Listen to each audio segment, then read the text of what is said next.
Al Capone, a mob boss in Prohibition-era Chicago, ran bootlegging operations that provided for the needs of the general public. Capone was a leader who forever changed organized crime by creating the first nationwide crime syndicate.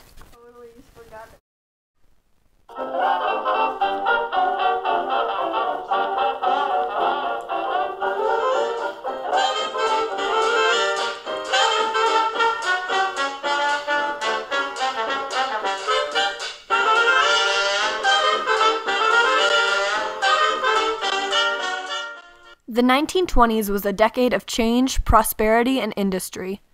The First World War was over. New technologies were being discovered every day. Women had just gained the right to vote. The start of the decade marked the start of Prohibition.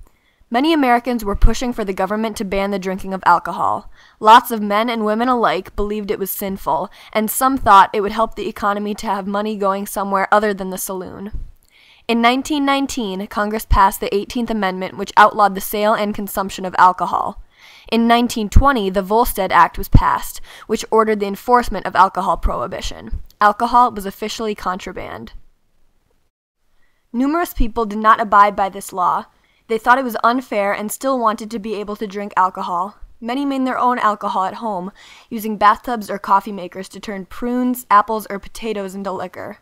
For those who didn't want to make their own beverages, there were speakeasies or illegal drinking establishments for them to go to. Bootleggers and moonshiners would supply the alcohol, and the speakeasies were run by gangsters.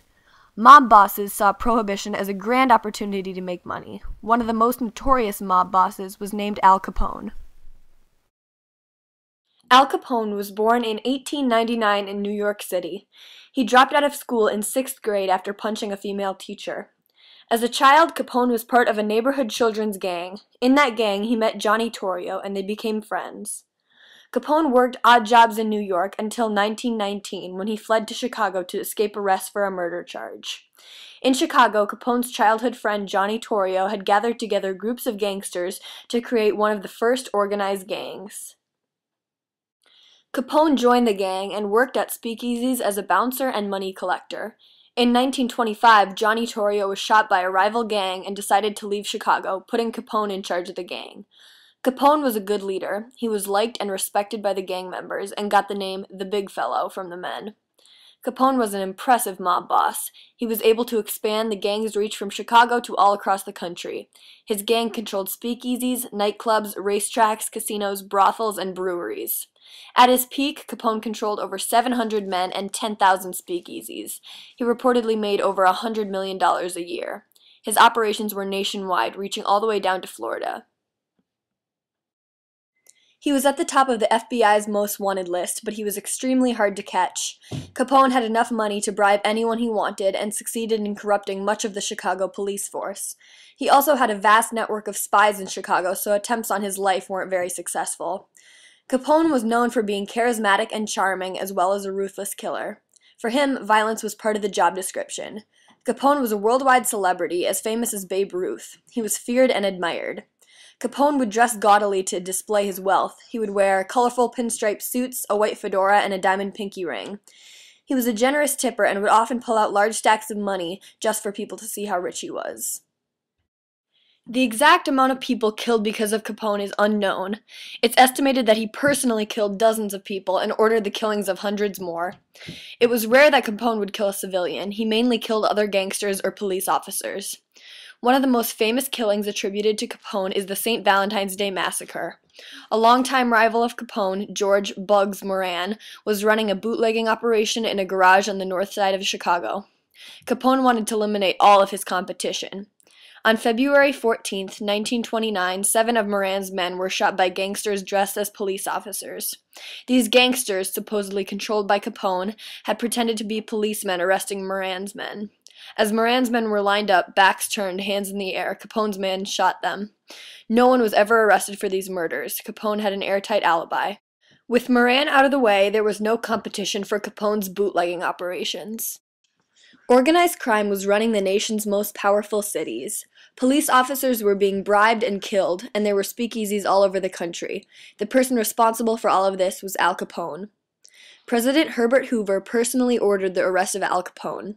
Elliot Ness, a Treasury agent, assembled a group of men called the Untouchables, meaning they couldn't be touched by Capone's bribery or blackmail.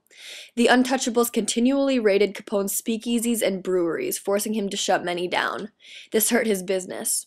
The FBI also looked for any evidence that Capone wasn't paying income taxes. Illegal money was still legally taxable. Capone had been careful with his money, but the government was able to find some witnesses and one of Capone's ledgers. Elliot Ness was able to assemble a case against Capone, despite attempts on his life and bribes from Capone. Ness was successful in gathering enough evidence against Capone to arrest him for tax evasion. Capone was tried and found guilty, and in 1932 he was sent to Atlanta Federal Prison for tax evasion. Capone was never arrested for murder or bootlegging, though it was widely known he was responsible for these crimes. In Atlanta Federal Prison, Capone used his power and influence to gain special privileges. He was later moved to Alcatraz, a high-security prison located on an island in the San Francisco Bay, where he could have no contact with the outside world, and therefore no influence. He died of cardiac arrest at age 48 in his mansion after being released early from Alcatraz for good behavior. The government realized that prohibiting alcohol had been a mistake, and in 1933 the 18th Amendment was repealed. However, the country would never be the same. Narcotics and prostitution took the place of alcohol, and crime continues to this day to be an organized, nationwide operation. Capone was dynamic, intelligent, and merciless. He was a celebrity, and he inspired the typical gangster look. Movies and books were made about him. People were fascinated by him. He was an impressive leader who was able to single-handedly turn a group of Chicago criminals and speakeasies into a sweeping crime syndicate.